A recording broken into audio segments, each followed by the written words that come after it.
Hi everyone, it's Ross here from Football DNA. The next formation today we're going to look at in our 7-a-side is our 1-2-3-1 formation. So we're just going to go through some benefits that this formation can have for you when you're looking at your team both in and out of possession, but also how you might support individual players through this formation as well. So first we're going to look at the in possession side of it. I think really this is probably one of the most simple formations that you can play at 7-a-side, and probably one of the ones that you see most commonly played, just because of how it links to a diamond formation at the younger formations or to a box. So you're going to get those same sort of pictures that you're going to see, but obviously there's a couple of extra players added onto this pitch. So when playing out from the back, you're able to create full width and depth across the pitch by your centre-back splitting, your wide players going as high as wide, and your centre-forward going as high as possible.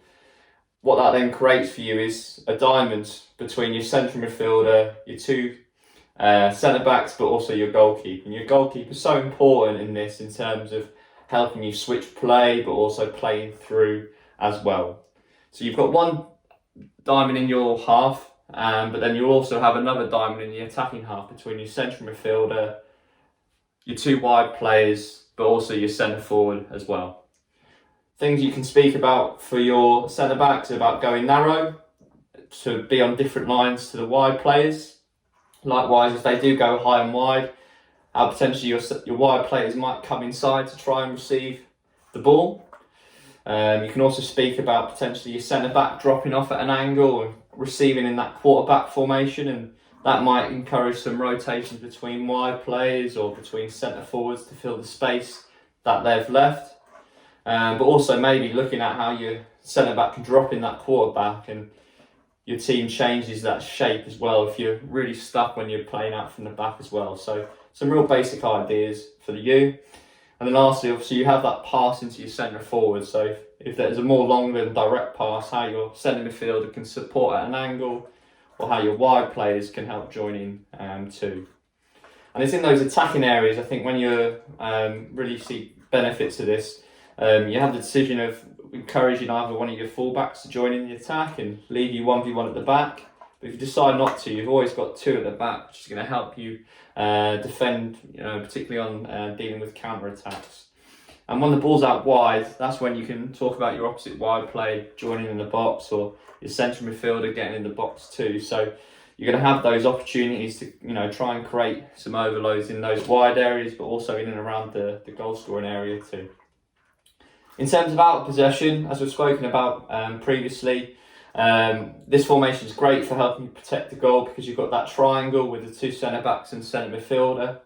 And it's really easy to talk to your central midfielder about helping the wide players get inside and get compact, and make the formation as narrow as possible to not allow anything through, but to force the play wide. So if you're playing, for example, against a 2-3-1 formation, this is going to really be great for you talking about being really narrow. So once the ball's on one side, how your centre forward can slide across, how the whole team can slide across and try and get ball side, goal side, and keep the team on one side of the pitch. And obviously it's going to create space on the opposite side of the pitch, but if that ball's transferred over, again, it gives you time for your team to slide across and deal with that as well.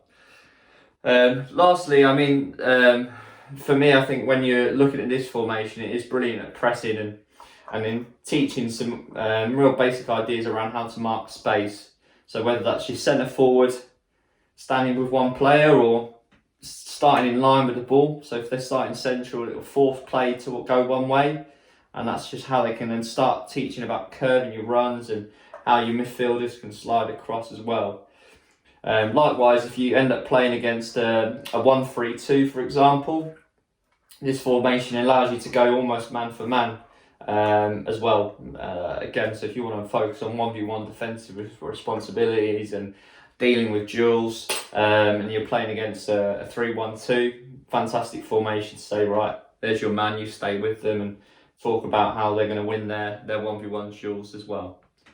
So really to finish, if we look at a recap, In terms of the in possession side, this formation is fantastic about making the pitch as wide as possible through your centre backs and creating that diamond, and your goalkeeper being the supporting base at the base of the diamond, and your central midfielder how they move at angles to try and receive and break lines. And when the ball's in the attacking half, again you've got that diamond, so wide plays staying as wide as they can to the line, and if the ball goes into the area, how they may join in to create some overloads in central areas in and around the box, but also potentially how your fullback may join into the attack as well, again to create some overloads too. And lastly, if you play that more longer direct ball, how you can support through your central midfielder to look to combine.